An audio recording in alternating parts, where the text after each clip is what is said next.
Hello ছাত্ৰ-ছাত্ৰীসকল, আজিৰ এইটো ভিডিঅ'ত আমি আলোচনা কৰিম ষষ্ঠম শ্ৰেণীৰ আপন পাঠ। গতিকে তোমালোকে ভিডিঅ'টো স্কিপ নকৰাকৈ গোটেইখিনি চাই যোৱা। এইটো ভিডিঅ'ত আমি সকলো প্ৰশ্নৰ উত্তৰকেইটা আলোচনা কৰিম। আৰু এটা কথা, এইটো চেনেলত যদি নতুন হয় তেনেহ'লে চেনেলটো ছাবস্ক্ৰাইব কৰিব, লগতে বেল আইকনখন টিপি দিব যাতে এনেকুৱা আপডেটবিলাক পাই থাকে। চ' এইবাৰ আমি কুৱেশ্যন কেইটালৈ আগবাঢ়িছোঁ। এক নম্বৰত কৈছে যে প্ৰথমে কোৱা তাৰ পাছত লিখা। ক নম্বৰটো কৈছে তৰা কাউৰী আৰু টিপুচি চৰাইৰ মাজত ধান অনাৰ চৰ্চাটো কি আছিল? উত্তৰ, টকৰা কাউৰীয়ে ঠোঁটত যিমান ধান আনিব সিমান ধান যদি টিপচিয়ে আনিব নোৱাৰে তেন্তে তৰা কাউৰীয়ে টিপচি চৰাইটোক খাব। আনহাতে টিপচি চৰাইটো যদি তৰা কাউৰীয়ে ঠোঁটত কম ধান আনে তেন্তে টিপচি চৰাইটোৱে তৰা কাউৰীটোক খাব। এইটোৱে আছিল তৰা কাউৰী আৰু টিপচি চৰাইৰ মাজত ধান অনাৰ চৰ্ত। ক নম্বৰ কুৱেশ্যনটো কৈছে যে টিপচিয়ে কাউৰীয়ে ঠোঁটটো কিয় সাগৰৰ পানীত ধুই আনিবলৈ কৈছিল? উত্তৰ, কাউৰীয়ে ঠোঁটটোত বৰ বেয়া গোন্ধ থকাৰ বাবে টিপচিয়ে কাউৰীক ঠোঁটটো সাগৰৰ পানীত ধুই আনিবলৈ কৈছিল। গ নম্বৰটো কৈছে যে তৰা কাউৰীয়ে সাগৰক ঠোঁটটো ধুবলৈ গৈ সাগৰক পানী বিচৰাত সাগৰে কাউৰীয়ে কি ক'লে?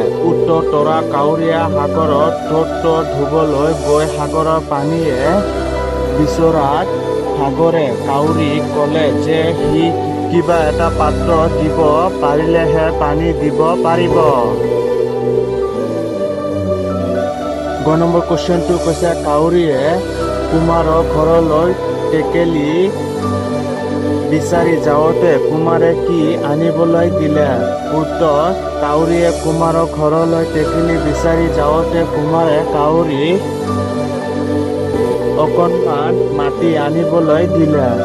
9 নম্বৰ কুৱেশ্যনটো কৈছে যে কাউৰীয়ে মহৰ ওচৰলৈ কিয় গৈছিল? উত্তৰ, কাউৰীয়ে মহৰ ওচৰলৈ মহটোৰ পৰা শিং বিচাৰি গৈছিল। 6 নম্বৰটো কৈছে যে মহৰ কথা শুনি কাউৰীয়ে কাৰ ওচৰলৈ গৈছিল? উত্তৰ, মহৰ কথা শুনি কাউৰীয়ে কুকুৰৰ ওচৰলৈ গৈছিল। 6 নম্বৰটো কৈছে কুকুৰে কি খাই মহ মাৰি দিব পাৰিব বুলি কাউৰীয়ে কৈছিল? উত্তৰ, কুকুৰে গাখীৰ খাই গাত বল বান্ধি মহ মাৰি দিব পাৰিব বুলি কাউৰীক কৈছিল। 10 নম্বৰটো কৈছে যে কাউৰীয়ে কাৰ ওচৰলৈ গাখীৰ বিচাৰি গৈছিল? উত্তৰ, কাউৰীয়ে গাই গৰুৰ ওচৰলৈ গাখীৰ বিচাৰি গৈছিল। 11 নম্বৰটো কৈছে কাউৰীয়ে কাহৰ ওচৰলৈ গৈ কি ক'লে? উত্তৰ, কাউৰীয়ে কাহৰ ওচৰলৈ গৈ ক'লে যে দে ঘাঁহ খোৱা গাইক ওলাওক গাখীৰ খোৱা কুকুৰক বান্ধক বল মাৰক মহ নিওঁ শিং খুন্দ মাটি দিওঁ কুমাৰ বৰফ টেকেলি তোলা পানী পখলো ঠোঁট ওজন কৰা টিপচি গ'ল। 9 নম্বৰটো কৈছে যে ঘাঁহে কাটি নিবলৈ কোৱা কাউৰীয়ে কুমাৰৰ ঘৰ কিয় পালেগৈ? উত্তৰ, ঘাঁহে কাটি নিবলৈ কোৱাৰ খান্দি প্ৰয়োজন হ'ল। তেতিয়া খান্দি বিচাৰি কাউৰীয়ে কুমাৰৰ ঘৰ পাইছিল। 9 নম্বৰটো কৈছে যে কাউৰীৰ পাখিত কেনেদৰে জুই লাগিল? শেষত কাউৰীৰ দশা কি হ'ল? উত্তৰ, কাউৰীয়ে ঘাঁহ কাটিবলৈ ভাবে খন্দি বিচাৰি কুমাৰৰ ঘৰলৈ গ'ল, কিন্তু কুমাৰৰ জুই পুৰাৰ নুমাই যোৱাত কুমাৰে কাউৰীক জুই অলপ আনি দিলে খন্দি গঢ়াই দিব বুলি ক'লে। কুমাৰৰ কথা মতে কাউৰীয়ে সাগৰৰ সিপাৰলৈ জুই বিচাৰি গ'ল।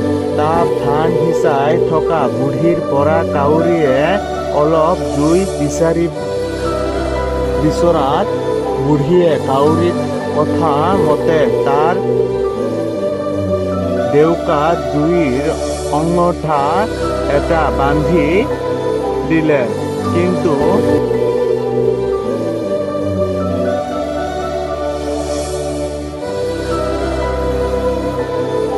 জুই অঙঠাৰ টোপোলাটো লৈ সাগৰৰ ওপৰেৰে যোৱাত বতাহ লাগি আঙঠাৰ জুই জ্বলি উঠিল। সেই জুয়ে ডেউকা বুঢ়ীলত তৰা কাউৰীটোক আকাশৰ পৰা পৰি জলৰ পানীত পৰি মৰিল। 6 নম্বৰটো কৈছে যে টিপচীয়ে কিয় ৰং পালে বাৰু? উত্তৰ চৰ্তমতে, যিহেতু তৰা কাউৰীয়ে টিপচী চৰাইটোৱে খোৱাৰ কথা আনিল, কিন্তু তাক খোৱাৰ আগতে নিজৰ দুৰ্বুদ্ধিৰ ভাৱে তৰা কাউৰীটোক মৰি থকাত টিপচীয়ে মনত বৰ ৰং পালে, কাৰণ সি কাউৰীয়ে মুখৰ খাদ্য হোৱাৰ পৰা ৰক্ষা কৰিল।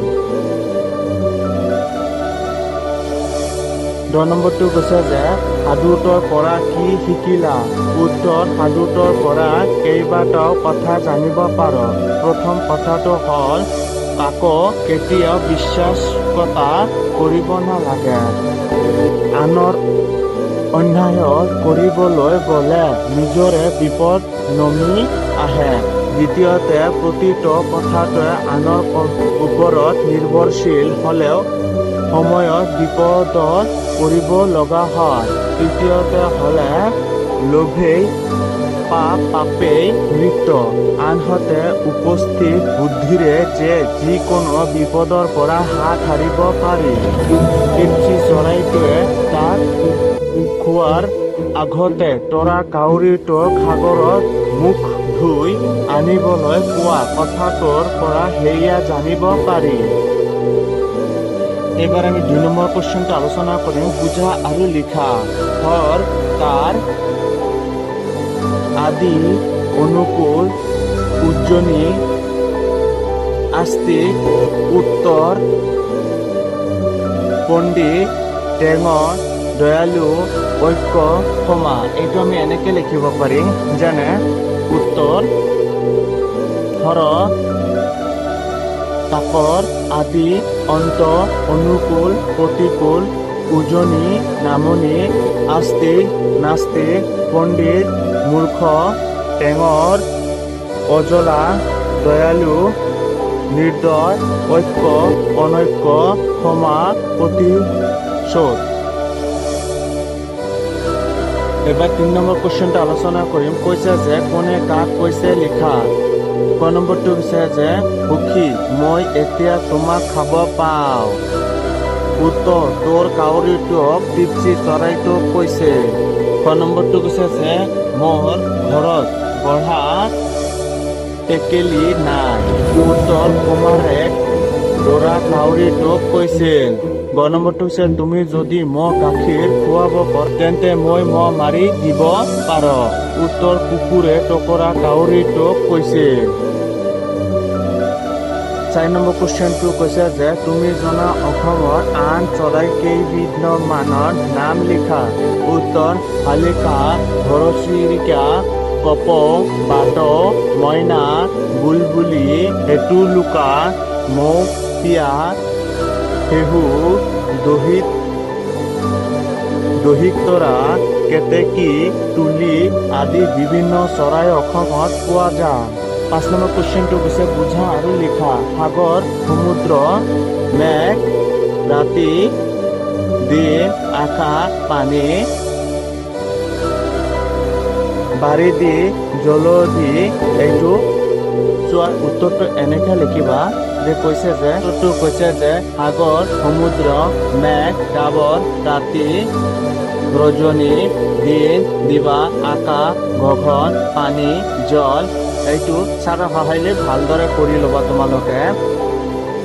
বাৰিধি জলধি ভেঁচ নিশা ভেঁচ এইটো ছাৰৰ সহায়েৰে ভালদৰে কৰিবা। এইবাৰ আমি 6 নম্বৰটো আলোচনা কৰি আছো। 6 নম্বৰটো কৈছে যে 6 নম্বৰটো কৈছে যে কাহিনীটো তোমাৰ নিজৰ ভাষাৰে কোৱা। উত্তৰ: এটা তৰা কাউৰী আৰু টিপচি চৰাই আছিল। এদিন সিহঁত দুয়ো সুখী পাতিলে। এদিনাখন সিহঁত দুয়োহালে দেখিলে যে দুজনী বুঢ়ীয়ে ধান সিঁচাই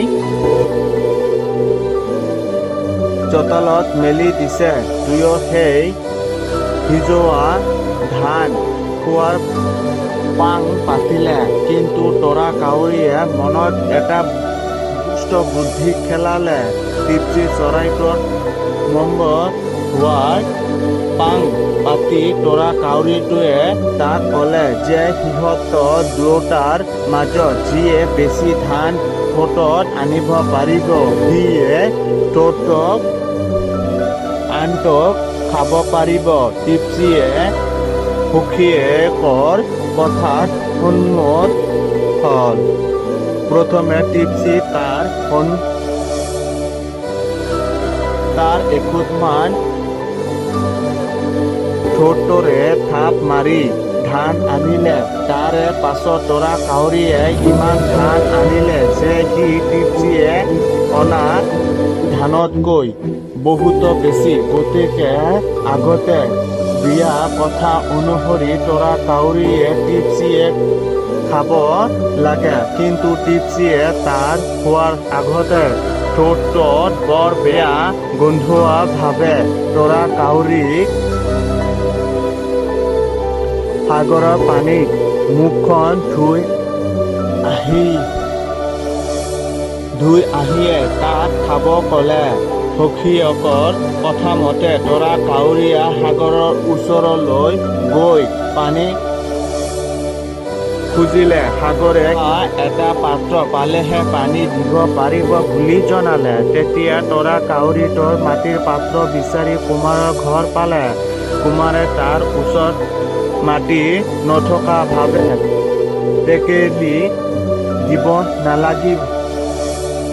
টেকেলি দিব নোৱাৰিব বুলি জনোৱাত এইবাৰ তৰা কাউৰীটোৰ মাটি বিচাৰি গ'ল। মাটিয়ে তাক কিবা উপায়েৰে খান্দি দিব কোৱাত কাউৰীয়ে মাটি খান্দিবৰ ভাবে শিং বিচাৰি মহৰ ওচৰ পালে। মহেও কি যে শিং দিব নোৱাৰিব বুলি জনোৱাত এইবাৰ কাউৰীয়ে কুকুৰৰ ওচৰ পালে। কুকুৰে মহটো মাৰি শিংটো আনি দিব লাগে বুলি কাউৰীয়ে ক'লে।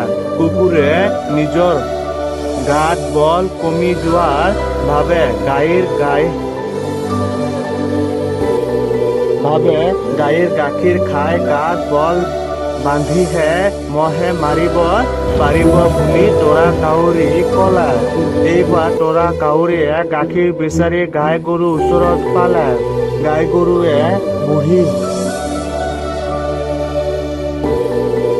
বুঢ়ী হোৱাৰ ভাবে গাখীৰ দিব নোৱাৰা আৰু যদিহে তৰা কাউৰীয়ে এসোপামান ঘাঁহ আনি দিব পাৰে তেন্তে যিমান লাগে সিমান গাখীৰ দিব বুলি জনাই দিলে। গাইৰ কথা মতে তৰা কাউৰীয়ে এইবাৰ ঘাঁহৰ ওচৰলৈ গ'ল। ঘাঁহ তাক কাটি নিবলৈ কোৱাত খন্দি বিচাৰি তৰা কাউৰীয়ে এইবাৰ কুমাৰৰ ঘৰ পালে। কুমাৰে নিজৰ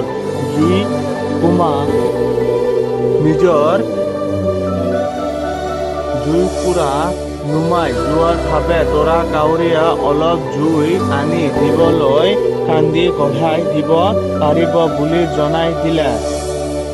এইবাৰ কুমাৰৰ কথা শুনি কাউৰীয়ে জুই ক'ৰবাত পায় নেকি বিচাৰি ফুৰিলে। সি দেখিলে যে সাগৰৰ সিপাৰ এঠাইত জুইৰ ধোঁৱা ওলাইছে। সি দেখিলে যে এজনী বুঢ়ীয়ে ধান সিঁচাই আনে।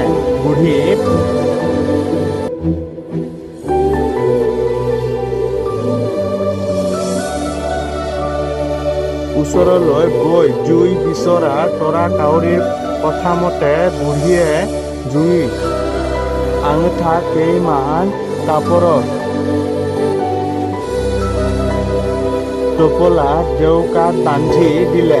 জুইত আঙঠা লৈ সাগৰৰ ওপৰলৈ উৰি অহা বতাহত লাগি আঙঠাত জুই জ্বলি উঠিল।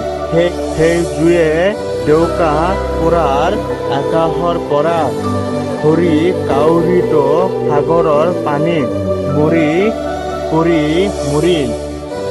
তৰা কাউৰীৰ এই গোটেই কাণ্ড কাৰখানাবোৰ ইমান পৰে মনে মনে টিপচিয়ে চাই আছিল। তৰা কাউৰীয়ে মৰা ঠিক নিশ্চিত বিপদৰ পৰা ৰক্ষা পোৱা ভাবে মনত বৰ ৰং পালে। তো ছাত্ৰ ছাত্ৰীসকল আজিৰ এইটো ভিডিঅ'ত এইখিনিতো সমাপ্ত কৰি আছো। আকৌ আহি আছো আন এটা ভিডিঅ'লৈ। গোটেইখিনি চোৱাৰ বাবে ধন্যবাদ।